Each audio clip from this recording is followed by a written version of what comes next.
Virus yang ketiga adalah virus overgeneralisasi. Artinya apa? Artinya begini, di mana satu kejadian kemudian kita anggap semuanya sama.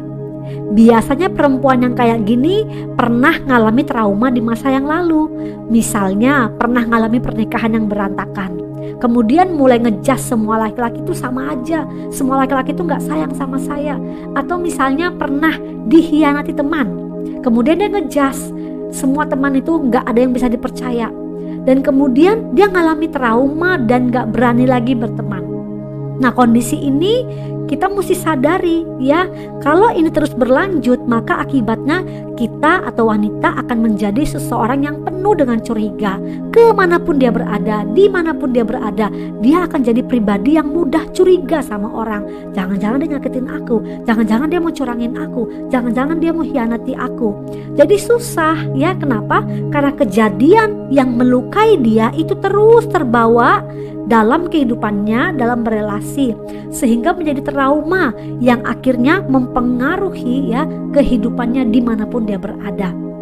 Padahal begini ya, padahal baru sekali doang ya kadang-kadang, tapi itu udah buat dia gak bisa kasih space buat orang lain. Dia akan nganggap dia mah sama aja, padahal kan belum tentu. Nah, ciri-ciri orang yang mengalami virus overgeneralisasi, biasanya dia suka bilang gini, kamu tuh ya selalu aja begini, kamu tuh ya selalu aja gitu, selalu ini, selalu itu, selalu gak ngerti aku, selalu cuekin aku. Padahal kan sebenarnya mungkin hal itu baru dilakukan satu kali doang, padahal baru satu kali doang begitu. Jadi sudah di overgeneralisasi, sudah dianggap semuanya. Nah, biasanya orang begini orang yang ngalamin luka. Jadi dia sulit memberikan ruang bagi orang lain, sulit untuk menerima kembali ya. Dan biasanya orang yang seperti ini selalu mengalami konflik dimanapun dia berada. Padahal begini, bisa saja ya pasangan atau sahabat kita atau orang itu dia berubah, tapi karena kitanya yang belum bisa menerima dia, karena luka di masa lalu, akhirnya kita terus terbawa sampai di masa sekarang. Nah, virus yang keempat adalah mental filter. Maksudnya gimana? Maksudnya gini, dimana kita itu melihat satu kejadian, kemudian kita yang filter hal-hal yang negatif. Saat kita melihat satu kejadian, yang kita lihat kan gak cuma yang negatif, ada yang positif juga. Tapi kalau orang memiliki virus dalam pikirannya mental filter, maka sebaik apapun kejadian itu, dia akan tetap melihat itu dengan framing yang negatif.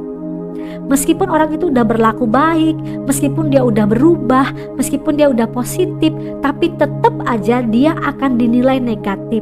Kenapa? Karena tadi virus mental filter yang ada dalam pikirannya dia. Misalnya begini, kalau tetangga kasih kue, orang yang ngalami virus mental filter, dia udah mikir, jangan-jangan dia ada maunya lagi.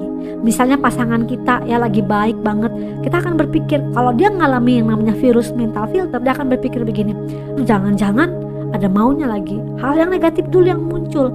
Dalam berbagai situasi, hal yang negatif dulu yang muncul. Nah, orang yang seperti ini ya, biasanya dia itu mudah kecewa sama semua orang. Orang pikir memuji dia bilang orang itu lebay. Orang tegur dia bilang orang itu gak sayang. Padahal dianya yang memiliki virus mental filter dalam pikirannya.